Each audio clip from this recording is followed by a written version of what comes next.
और बहुत सारे प्रश्नों के उत्तर आपको जो आज हम बात करेंगे उसमें आपको मिलेंगे। कुछ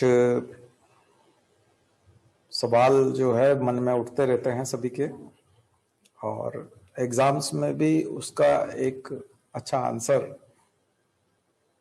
लिखना आना चाहिए, क्योंकि जो सवाल हमारे मनों में आते हैं उसी से मिले जुले सवाल जो है एग्जाम में भी आपको देखने को मिलेंगे। मेंस में, प्रीलिम्स में, इंटरव्यू में, सब जगह ऐसे सवाल होते हैं। ऐसे प्रश्न जब आते हैं तो उनका उत्तर जो है वो अच्छा तैयार कैसे हो। तो आज हम एक शब्द पे विचार करेंगे, फैलेसी, हेत्वाभास जो होता है, फैलेसी, जिसमें कि आप देखते होंगे कि अभी जब हम किसी प्रकार की टीवी पे चर्चा देखते हैं और कुछ देखते हैं तो पुराने समय से तुलना की जाती है, पहले से तुलना की जाती है, और ये बताया जाता है कि 200 साल पहले इन्होंने ऐसा किया था, या जवाहरलाल नेहरू ऐसा कर गए थे, इस वजह से आज ये समस्या खड़ी हो रही है। ये जो कहलाता है इसको बोलते हैं फैलेसी। धर्म पे भी यूज होता है, खास करके जब फ्रांस में अभी जिस तरह से बिहेडेड किया गया था उस टीचर को, तो उस समय भी यही कि फ्रांस के लोग याद करें कि उन्होंने किस तरह से हिंसा फैलाई थी पहले। तो वर्तमान में जब हम जीते हैं तो पुरातन पास्ट की बातों को लेकर के एग्जाम्पल देना और पास्ट की बातों से ये प्रूव करने की, जस्टिफाई करने की कोशिश करना कि वर्तमान में जो हम कर रहे हैं वो ठीक है। तो ये जो चीजें होती है इसको फैलेसी कहा जाता है, और ये राजनीति में भी होती है, ये धर्म में भी है और समाज में भी चलता है, और ये हमारे प्रश्नों के उत्तर के रूप में भी हमारे सामने आना चाहिए। पहले क्या हुआ था, 250 साल पहले क्या हुआ था, 500 साल पहले क्या हुआ था, उसको लेकर के वर्तमान की चीजों को जायज ठहराना कि अभी जो हम कर रहे हैं वर्तमान में वो जायज है, क्योंकि पहले 500 साल पहले ऐसा हुआ था या 250 साल पहले ऐसा हुआ था। इसी बातें आपको बहुत देखने को मिलती हैं, अंतर्राष्ट्रीय स्तर पर देखने को मिलती हैं, और इसी को फैलेसी कहा गया। इसका राष्ट्र के विकास पर कैसा प्रभाव पड़ता है और मानव के विकास पर किस प्रकार का प्रभाव पड़ता है, यानी हम जो मानवीय समाज जो हम लोग बना रहे हैं, इस समाज का जो विकास होता जा रहा है, इस पे इसका क्या प्रभाव पड़ता है,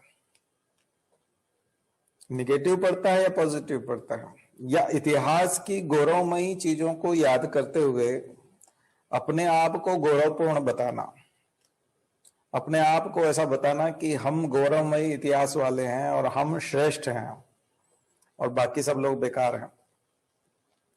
तो इन सब चीजों का क्या फर्क पड़ता है। इसके अलावा आज हम कुछ और ऐसी चीजों को देखेंगे कि जो किसी भी राष्ट्र के वातावरण को बनाने के लिए मूलभूत चीजें होती हैं। किसी भी राष्ट्र का वातावरण मूलभूत रूप से जिन चीजों से बनता है। तो आज मैं आपका ध्यान कुछ ऐसे लोगों की ओर आकर्षित करना चाहता हूं जिनको आपने देखा होगा कि वे अपनी स्थिति को परिवर्तित कर सकते हैं लेकिन करते नहीं हैं, और वो उसी स्थिति में जीना उचित मानते हैं।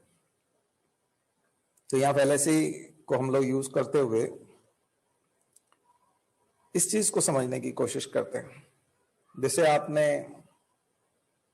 कई लोगों को देखा होगा कि वो मजदूरी का काम करते हैं, और यदि आप एक सामान्य परिवार से हैं, मध्यम वर्गीय परिवार से हैं या उच्च मध्यम वर्गीय से हैं, और आप तैयारी कर रहे हैं, तो आपको लगता है कि क्यों नहीं ये व्यक्ति अपनी स्थिति में बदलाव लाए।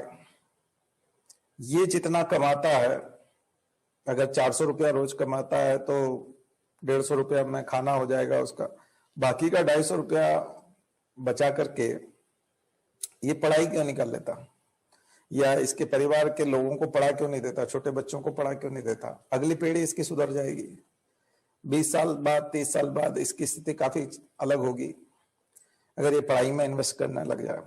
तो ध्यान रखिएगा, किसी की भी जो स्थिति है, जैसे जापानी लोगों की जो स्थिति है, वो धर्म में कितने प्रवृत्त हैं, साइंटिफिक टेम्परामेंट कितना है, राष्ट्र के प्रति कमिटमेंट कितना है, ये जापान की जो विशेषता है वो जापानी लोगों के साथ है और वो उसके साथ जीते हैं। कई सारे रिवॉल्यूशंस का राष्ट्र पर प्रभाव पड़ता है। ये जो स्थितियां आती है ये कई सारे रिवॉल्यूशन से आती हैं। तो उस मनुष्य के जीवन में जिसको हम बता रहे हैं कि ये बड़ा साधारण सा है, मजदूर वाला है, और ये क्यों नहीं परिवर्तन कर लेता अपनी स्थिति में? क्यों नहीं ये काम करने लग जाता ज्यादा?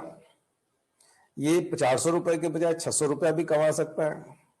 हम इसको आइडिया दे सकते हैं कैसे 600 या 700 कमा सकता है। तो ये कमा क्यों नहीं लेता, हमसे पूछ क्यों नहीं लेता? ये जब ये 600-700 कमाने लग जाए या 400 भी कमा रहा है तो 100-200 रुपया अपने यहाँ एजुकेशन पे क्यों नहीं लगा देता? तो इसके यहाँ इसको बहुत सारे, लेकिन वो उसके अंदर कोई बदलाव नहीं आता, उसको आप ज्यों का त्यों देखते हो। इसी तरह से किसी राष्ट्र को देखते हो ना, कि पाकिस्तान वाले थोड़े सुधर जाएं, टेररिज्म को कम कर दें और अपना ध्यान यदि डेवलपमेंट की तरफ लगाएं, खेती की तरफ लगाएं, इंडस्ट्री की तरफ लगाएं, पढ़ाई की तरफ लगाएं, मदरसों को कम कर दें, तो फिर वो ऐसा क्यों नहीं कर लेते? नहीं, वो अभी ऐसा नहीं कर सकते। धीरे धीरे हो सकता है हो, लेकिन आसानी से वो अभी इधर शिफ्ट नहीं हो सकते, क्योंकि उस राष्ट्र का वो नेचर है, उस व्यक्ति का वो नेचर है। और जो जातियां, पूरी पूरी जातियां बहुत डूबी हुई हैं, दबी हुई हैं, कुचली हुई हैं, चाहे आरक्षण आ गया हो चाहे कुछ भी हो, लेकिन उनकी स्थिति में कोई परिवर्तन नहीं आता। वो वही काम करते रहते हैं, उसी स्थिति में रहते हैं। तो वो परिवर्तन क्यों नहीं आता? क्योंकि वो उनका एक प्रकृति बन चुकी है और वो उस प्रकृति से बाहर नहीं आते। इसलिए ऐसे आदमियों की जिंदगी में भी रिवॉल्यूशन की आवश्यकता है। जैसे किसी राष्ट्र और समाज को बदलने के लिए एक तरह के क्रांति की आवश्यकता पड़ती है, जब तक उस ऐसे लोगों की जिंदगी में कोई क्रांति नहीं हो जाती तब तक उनकी जिंदगी भी नहीं बदलती। वो अपनी स्थिति को, यथास्थिति को परिवर्तन नहीं करते, अपने उस स्टेटस को मेंटेन करते हैं, चाहे वो लो स्टेटस हो, वो उसी को मेंटेन करते रहते हैं। इसी प्रकार से कोई राष्ट्र भी अपनी उसी स्थिति को मेंटेन करता है जैसी स्थिति में वो है।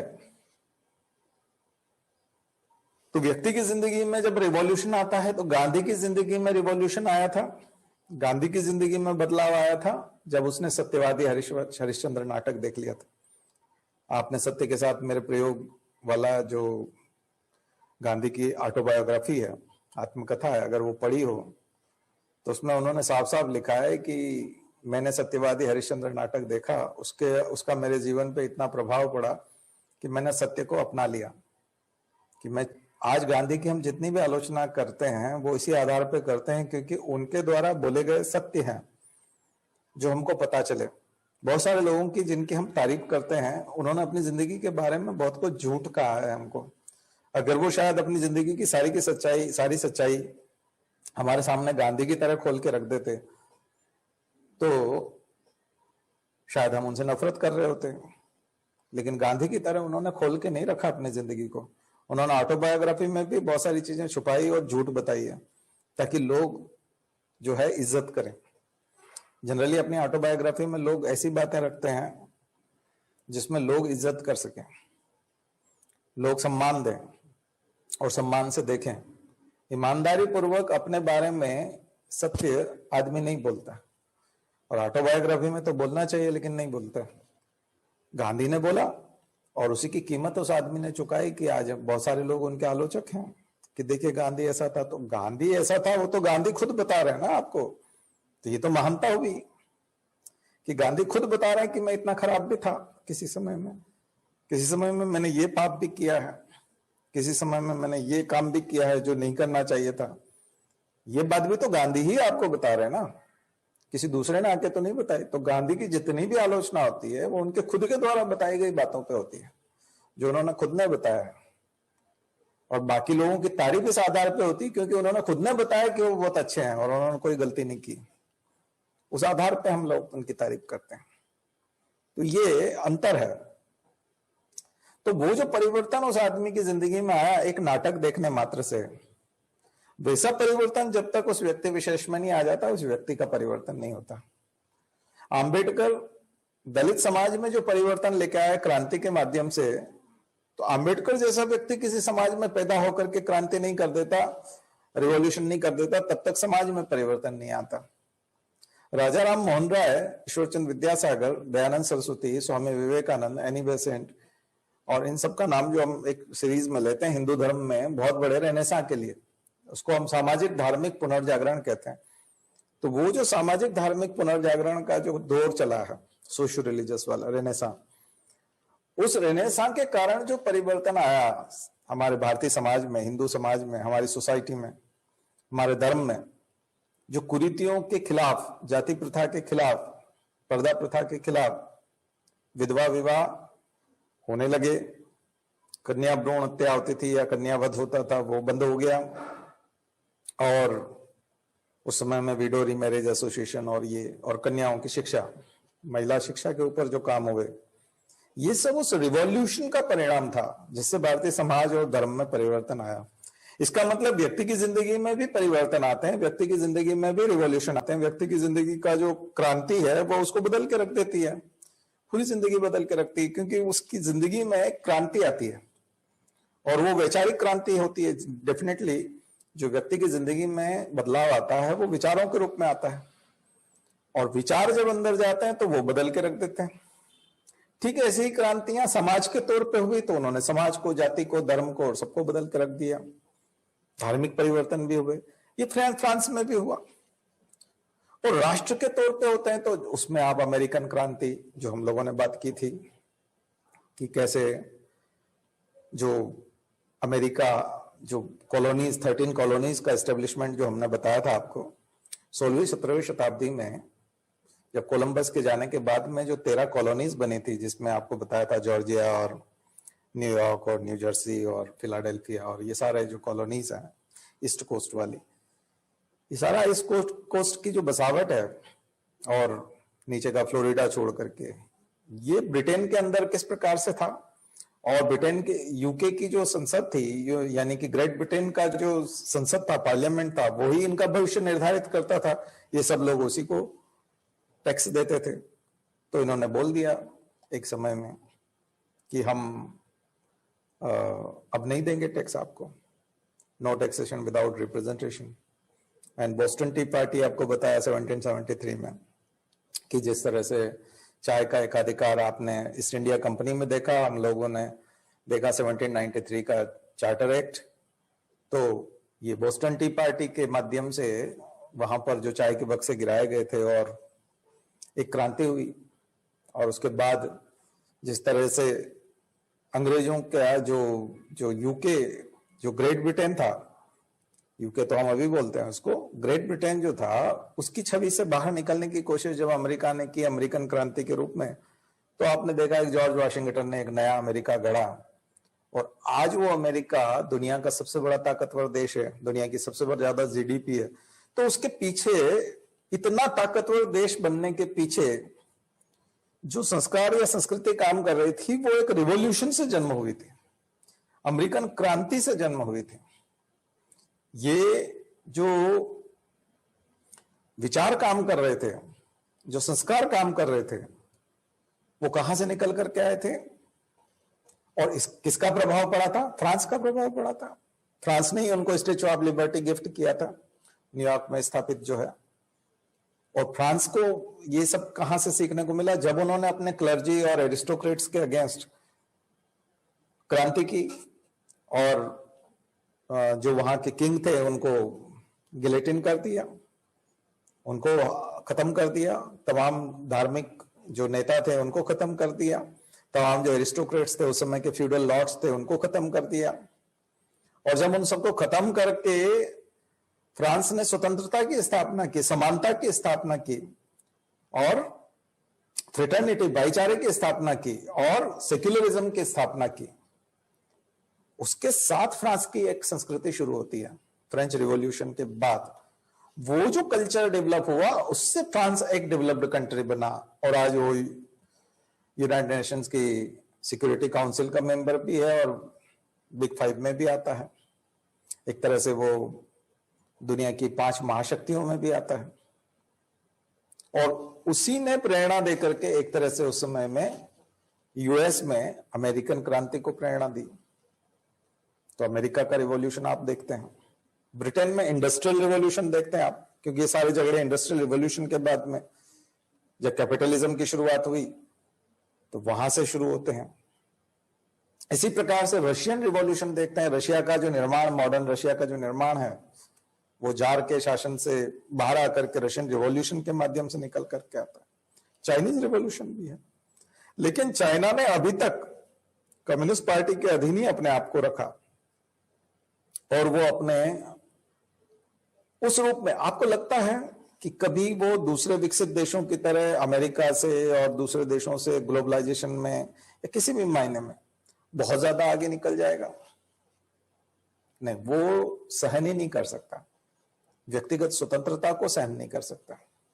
न वो मीडिया को कभी स्वतंत्रता दे सकता है चाइना, न वो अपने यहां पर लोगों को व्यापार करने की उस तरह से स्वतंत्रता दे सकता है। तो चाइना में जो कुछ भी करेगा वो कम्युनिस्ट पार्टी करेंगी। जैकमा का केस हम आज लेंगे, आज एक आर्टिकल लेंगे हम उसमें जैकमा के ऊपर पूरा। तो चाइना ने जिस तरह से जैकमा को कंट्रोल किया या उसको रेगुलेट करने की कोशिश की, उसका नुकसान ये होगा कि चाइना जो है इन लोगों के साथ कंपीट कर रहा है। किनके साथ? अमेरिका के साथ, फ्रांस के साथ, जिनके पीछे एक क्रांति का सूत्रपात हुआ था और उस क्रांति के सूत्रपात के माध्यम से उनमें इस प्रकार की एक वैचारिक संस्कृति डेवलप हुई जिसमें वो स्वतंत्रता देते हैं। और स्वतंत्रता किस रूप में देते हैं? वहां फैलेसीज इस रूप में काम नहीं करते जिस रूप में। तो यहां भारत को भी बहुत कुछ सीखने को है, क्योंकि हमारे यहाँ चाइना जैसा भी कुछ वातावरण है, हमारे यहाँ कुछ चीजें जो है वो अमेरिका जैसी भी है, हमारे यहाँ कुछ चीजें जो है वो फ्रांस जैसी भी है, क्योंकि हमने सभी के कॉन्स्टिट्यूशन से कुछ लिया है। तो फ्रांस से हमने गणतंत्र लिया है, लेकिन पूरा गणतंत्र हम ले पाए हैं क्या? दरअसल भारत हर मामले में अधूरा है। इस मामले में देखिए, आप अगर फैलेसी में जाएंगे, कहेंगे कि हम बहुत गौरवशाली देश थे और सोने की चिड़िया थे और हम ये थे वो थे, वो सब चीजें अब मायने नहीं रखती हैं। आप आज क्या हैं ये मायने रखता है। आज आप क्या कर रहे हैं और आगे जाके आप क्या करेंगे, अभी उसकी योजना आपके पास है कि नहीं? 2030 तक आप क्या करने वाले हैं, इसकी योजना आपके पास होनी चाहिए। 2040 तक आप कहां पहुंच जाएंगे, इसका पूरा रोड मैप आपके पास होना चाहिए। ये आपके पास नहीं है और आप बार बार फैलेसी में जाएंगे, या आप बार बार कहेंगे कि हम ये थे और वो तो नेहरू ने खराब कर दिया था, वो तो इंदिरा ने खराब कर दिया था, या उस समय में 2000 में ऐसा हो जाता है, 2005 में ऐसा हो जाता है, तो वैसा हो जाता है। इन सब चीजों से कुछ नहीं होना जाना। पास्ट को रोने से कुछ नहीं होगा। आगे जाकर के क्या होगा? तो हमारे साथ में कई देशों की बुराइयां भी जुड़ी हुई हैं। कई देशों से हमने अच्छाइयां लेने के बजाय बुराइयां ली हैं। यूं कहें कि वहां से हम बहुत कुछ अच्छा ले सकते थे, लेकिन वहां से जो लेसन हमको सीखना चाहिए था हमने वो नहीं सीखा, गलत लेसन सीख लिया। तो फ्रांस में कार्टून वाला जो विवाद है उसमें निकल करके ये आया, उन्होंने स्वतंत्रता की और सेक्युलरिज्म की और फ्रीडम की परिभाषा जो दी वो यहां तक दी कि पैगंबर मोहम्मद का जो कार्टून है वो बनाया जा सकता है, उस पर कोई आपत्ति नहीं है और वो अभिव्यक्ति की स्वतंत्रता है। तो आप कहेंगे अभिव्यक्ति की स्वतंत्रता तो भारत में भी है, लेकिन उसमें रीजनेबल रेस्ट्रिक्शंस हैं। तो क्या ऐसे रीजनेबल रेस्ट्रिक्शंस नहीं है वहां? तो उन्होंने कहा स्पष्ट है, हम लोगों ने जो ये अधिकार दिए हैं व्यक्तिगत स्वतंत्रता के, ये अधिकार हमने नागरिकों को दिए हैं, मनुष्यों को दिए हैं, यानी कि जीवित व्यक्तियों को दिए हैं। ये अधिकार हमने विचारों को नहीं दिए हैं। उन्होंने कहा पैगंबर मोहम्मद विचार है, व्यक्ति नहीं है, वो एक थॉट है, वो एक कल्पना है। तो ईश्वर जो होता है, सुपर नेचुरल पावर्स जो होती हैं या जो खुदाई शक्तियां होती हैं, ये सब एक विचार है, ये थीम है, ये विचार है, व्यू है। तो व्यू को अधिकार नहीं होता, मनुष्यों को अधिकार होता है, नागरिकों को अधिकार होता है, लेकिन व्यू को अधिकार नहीं होता। तो अगर उन्होंने कार्टून बनाया है तो वो तो एक विचार है, वो तो एक सोच है, और कहें तो कपोल कल्पना भी हो सकती है। क्योंकि कई बार जो हम बोलते हैं कि अच्छा, एक और चीज वो हम बता रहे हैं कि जब मोहम्मद साहब खुद आए थे तब उन्होंने उस समय में जो पहले से धर्म चला आ रहा था उसका विरोध किया था। तो वो उस समय के हिसाब से वो ईश निंदा हो सकती है, वो ईश निंदा हो सकती है, क्योंकि उन्होंने भी तो आकर के सबसे पहले ईश निंदा ही की थी। तो उस समय के समाज के लोग, जब मोहम्मद साहब थे और जिन लोगों को, जो लोग फॉलो कर रहे थे उस समय में जिस धर्म को, तो उस समाज के हिसाब से तो मोहम्मद साहब ने विरोध ही बात की थी, और उस समाज ने उनको फिर बाद में धीरे धीरे स्वीकार किया। हालांकि संघर्ष हुआ, मोहम्मद साहब को उस समय में संघर्ष करना पड़ा। तो ये भी तो ईश निंदा ही थी, तो उन्होंने जो किया था वो भी ईश निंदा थी। तो इस तरह की बहुत सारी चीजें हैं जो आपको फ्रांस को समझने की ताकत देगा। आप फ्रांस को समझ पाएंगे कि फ्रांस में स्वतंत्रता किस हद तक है, तो विचार को व्यक्त करने की स्वतंत्रता किस हद तक है, तो फिर वहां साइंटिफिक टेम्परामेंट कितना आता है। ये साइंटिफिक टेम्परामेंट फिर आपको जापान को आगे ले जाने का कारण बनता है कि उन्होंने बौद्ध धर्म को जापान ने अपनाया, लेकिन बौद्ध धर्म को किस रूप में। तो कई लोग तुलना करने लगते हैं कि बुद्धिज्म में भी तो ऐसा होता है, म्यांमार में भी जो है वो बौद्ध लोग जो है वो हत्या कर रहे थे, एक तरह से जिनोसाइड कर रहे थे रोहिंग्या का, तो हमने भी गर्दन काट दी। तो आप बुद्धिस्ट लोगों की तो आलोचना नहीं करते, केवल मुसलमानों की आलोचना करते हो। तो वहां ये बताते हैं कि बुद्धिज्म में तो हिंसा नहीं बताई गई है, और उन्होंने यदि रोहिंग्या को मारा तो वो अल्लाह अकबर जैसा यहाँ बोला गर्दन काटने के बाद में, वहां वो ये थोड़ी कह रहे हैं कि हम भगवान बुद्ध के नाम पे तुमको काट रहे हैं। वहां भगवान बुद्ध के नाम पे काटा नहीं जा रहा, वो बोल रहे हैं हम होंगे बुद्धिस्ट, हम बुद्ध को फॉलो करने वाले होंगे, हम उसकी बात नहीं कर रहे। हम तो ये मानते हैं कि आप लोग विदेशी हो और यहां से भाग जाओ, इसलिए मार रहे हैं।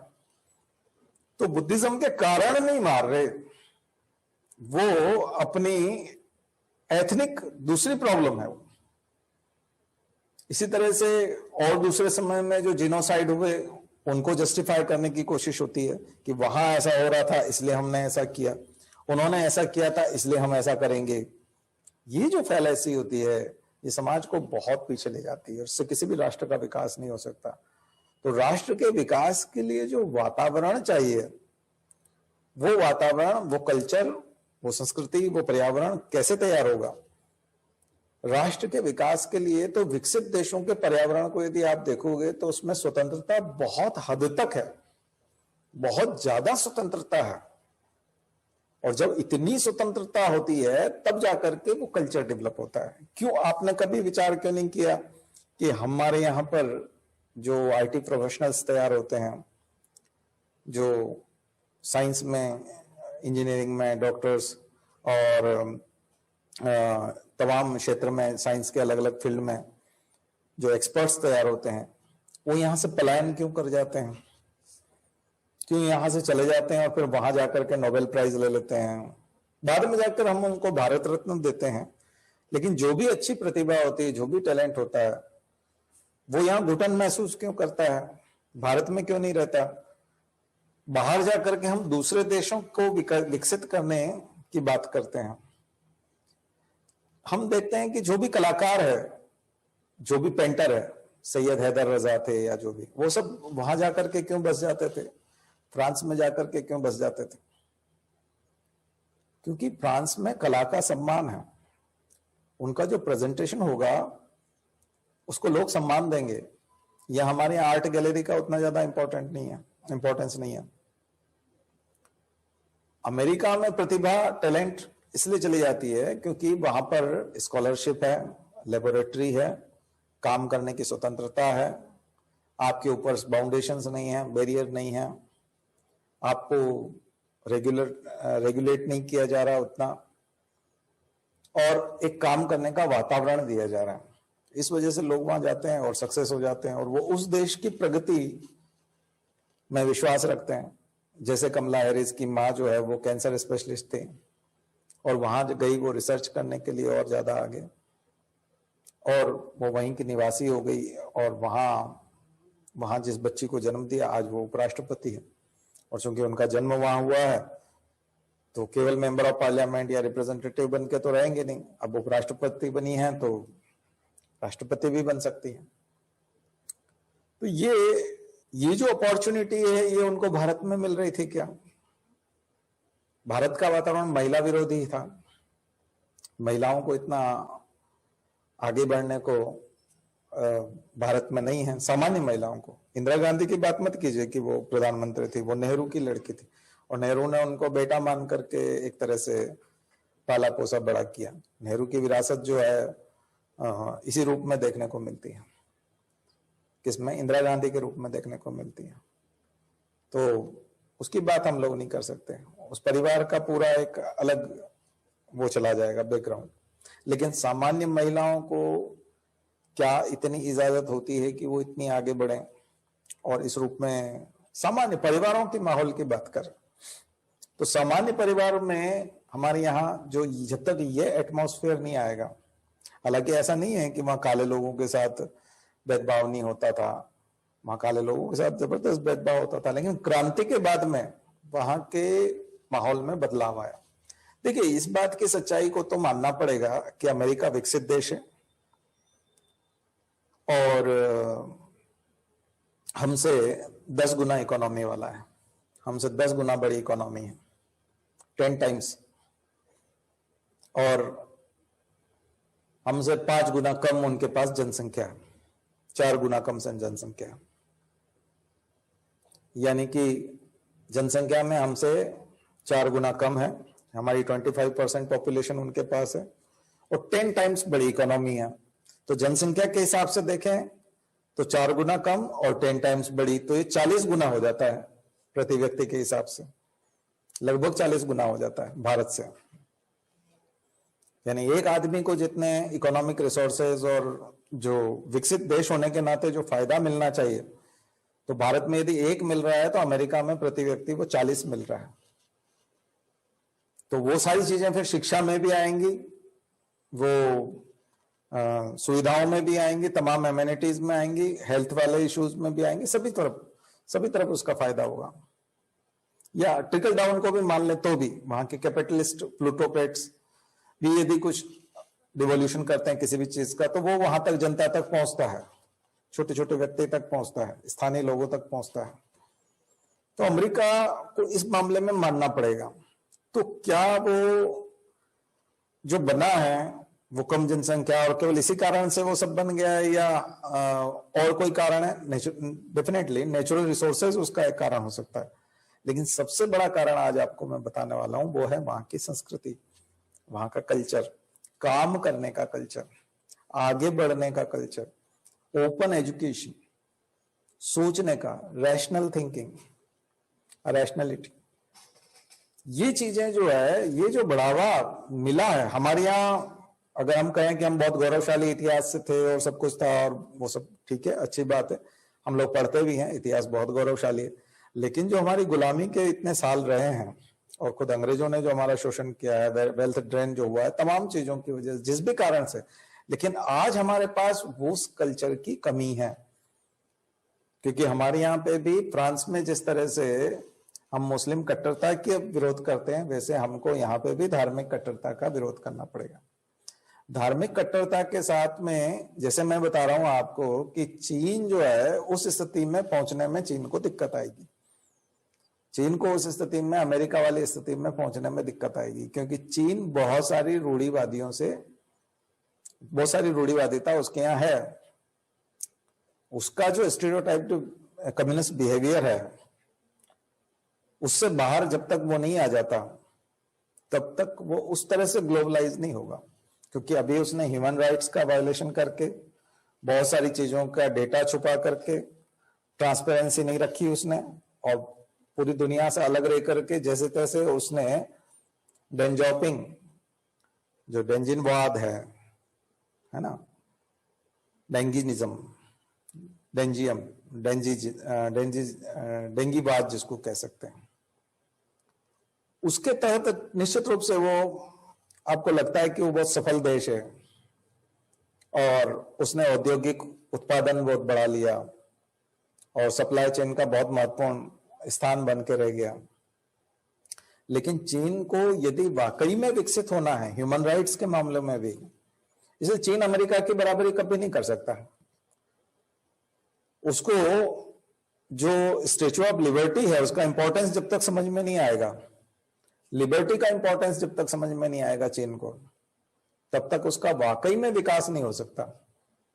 जब तक वो पारदर्शिता को नहीं समझ जाता, ट्रांसपेरेंसी को नहीं समझ जाता, जब तक वो सब लोगों के मानवाधिकारों का महत्व नहीं समझ जाता, तो जितना मानवाधिकारों के प्रति सजग है अमेरिका, और हालांकि अभी पिछले ट्रंप के दौरान 4 सालों में बहुत सारा नुकसान हुआ है अमेरिका को, ये जो डेंट हुए हैं शायद इसको रिप्लेनिश करने में बहुत टाइम लग जाएगा अमेरिका को, और ये 4 साल बाइडेन के हो सकता है कि उसको न कर पाए, अगले 4 साल और लग जाएंगे, शायद ये फिर हो सकता है अगले 8 साल लग जाए, लेकिन अमेरिका उससे बाहर आएगा क्योंकि वो वहां का नेचर है। और वहां पे भी आपने देखा है कि कैसे जीनोफोबिया वहां फैलाया गया बाहर के लोगों के प्रति, बाहर से जो लोग आए हैं उनके खिलाफ, इंडियंस के खिलाफ हिंसा हुई है वहां पर, उनको ढूंढ ढूंढ के मारा जा रहा था। तो ये सब चीजें जो ट्रंप ने फैलाई थी, उसने अमेरिका के उस महान कल्चर को खत्म करने की कोशिश की है जिसमें अमेरिका आज इतनी बड़ी इकोनॉमी बन करके निकला, भारत से 10 गुना बड़ी। चीन इकोनॉमी में किसी दिन बढ़ भी गया तो वो अपने नागरिकों को उतना सुख नहीं दे सकता, इसलिए किसी व्यक्ति का धनी हो जाना, रईस हो जाना एक अलग चीज है, और पता चले कि उसके यहाँ परिवार में 30 लोग थे और वो बहुत रईस हो गया, उसमें से 6 लोगों ने आत्महत्या कर ली, 2 लोग जो है विरोधियों से मिल गए, ऐसी स्थिति हो जाती। तो वहां कितने लोग आत्महत्या कर रहे हैं, कितने लोग घुटन महसूस कर रहे हैं, कितने लोग कंफर्टेबल महसूस कर रहे हैं, नहीं कर रहे हैं, वो जैकमा से पूछो। अभी आज जैकमा की स्टोरी जब आप देखोगे तो आपको समझ में आएगा कि वो कैसे अलीबाबा और वो इतनी बड़ी बड़ी कंपनियां जो हमारा पेटीएम के साथ जुड़ा हुआ है, वो तो केवल एक फैसिलिटेटर है इंटरनेट का यूज करके। अब पेटीएम जो है अपने आप में तो बैंक नहीं है, पेटीएम के पास तो आपका पैसा है और आप उसको पे करते हो पेटीएम को। जैसे आपने 400 रुपया पे किया और 400 रुपया किसी को देना है तो पेटीएम तो उसको दे देगा, बीच में उसका जो 1-2 रुपया कमीशन है या जो कुछ है वो अपना काट लेगा, बाकी उसको पे कर देगा संबंधित व्यक्ति को। तो वो तो अपने आप में बैंक नहीं है। लेकिन चीन की कंपनियां, चीन के जो बैंक हैं वो कहते हैं कि 60% पूंजी जो है यहाँ जमा करके रखो, जो आप इधर उधर ट्रांजेक्ट करते हो उसका 60% यहाँ जमा करके रखो। तो वो जमा करके कैसे रख सकता है, क्योंकि उसके पास तो टेम्परेरी पैसा आता है, थोड़े समय के लिए ट्रांजेक्शन होता है, और 400 रुपया कोई देता है, थोड़ी देर बाद वो उसके अकाउंट में डाल देता है, 2 दिन बाद डाल देता है, कई बार 1 दिन बाद डाल देता है, उससे ज्यादा देर तक तो उसके पास पैसा नहीं होता। अगर वो बैंक में 60% फंसा के रख देगा तो वो कोई व्यापार थोड़ी कर पाएगा। तो जेकमार्क के ऊपर यदि इतनी ज्यादा पाबंदियां आ जाएंगी तो वो तो व्यापार ही नहीं करने, जबकि उसका आईपीओ कितना बड़ा आईपीओ है, दुनिया का सबसे बड़ा आईपीओ है, लेकिन वो स्टॉक मार्केट में लिस्टिंग ही नहीं हुआ, उसको हटा दिया वहां से। तो ये जो वातावरण है, मैं जो कल्चर की बात कर रहा हूं, ये चाइना को उस तरह से आगे नहीं निकलने देगा। तो हमारे यहाँ पे भारत में भी यदि बढ़ना पड़ेगा तो आपको बिजनेस का भी एक एटमॉस्फेयर क्रिएट करना पड़ेगा, सोसाइटी का भी एक एटमॉस्फेयर क्रिएट करना पड़ेगा, कानूनी वातावरण भी लाना पड़ेगा, काम का वातावरण बनाना पड़ेगा, पूरा जॉब का वातावरण बनाना पड़ेगा। जो टेबू है महिलाओं के प्रति और गरीबों के प्रति और गांव के लोगों के प्रति, और यहाँ तक कि जिन लोगों को इंग्लिश नहीं आती, जो केवल हिंदी जानते, उनके प्रति हमारे यहाँ भारत में और ज्यादा डाइवर्सिटी और ज्यादा समस्या है। ये सारे टेबू हटाने पड़ेंगे, सोशल वाले भी, लैंग्वेज वाले भी, रिलीजियस भी। वो स्वतंत्रताएं देना पड़ती हैं जो फ्रांस ने दे रखी हैं और जो अमेरिका ने उधार ली है फ्रांस से, और उसको उधार लेकर के उसने बहुत बड़ी संपत्ति बना ली है। स्वतंत्रता की संपत्ति है, फ्रीडम की संपत्ति है। तो जो आज हम पॉलिटी आपको पढ़ा रहे हैं वो फ्रीडम की संपत्ति है।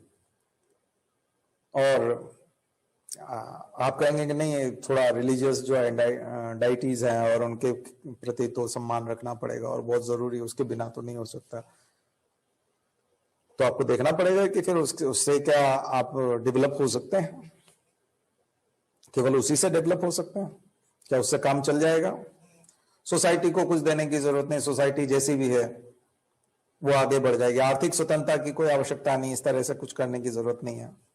और जो बहुत पिछड़े हुए लोग हैं उन्हें आगे बढ़ाने की भी जरूरत नहीं है।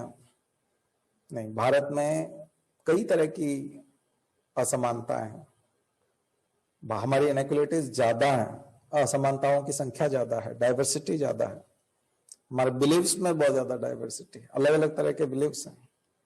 और ये हमारी खूबसूरती भी है इस लोकतंत्र की। लेकिन जब हम बात करते हैं इकोनॉमी की, डेवलपमेंट की, कि हम विकसित कब होंगे, दूसरे देश यहां चले गए, हम वहां तक कब पहुंचेंगे, जब हम इन शर्तों की बात करते हैं तो हमारा कॉन्स्टिट्यूशन इसी तरह से बनाया गया कि हम कहीं के कहीं पहुंच सकते हैं। लेकिन कॉन्स्टिट्यूशन को अप्लाई करने वाले लोग, इंप्लीमेंट करने वाले लोगों का मानसिक स्तर भी तो देखना पड़ेगा, वो भी तो समझना पड़ेगा। तो चलिए आज इसी चीज को समझने की कोशिश करेंगे।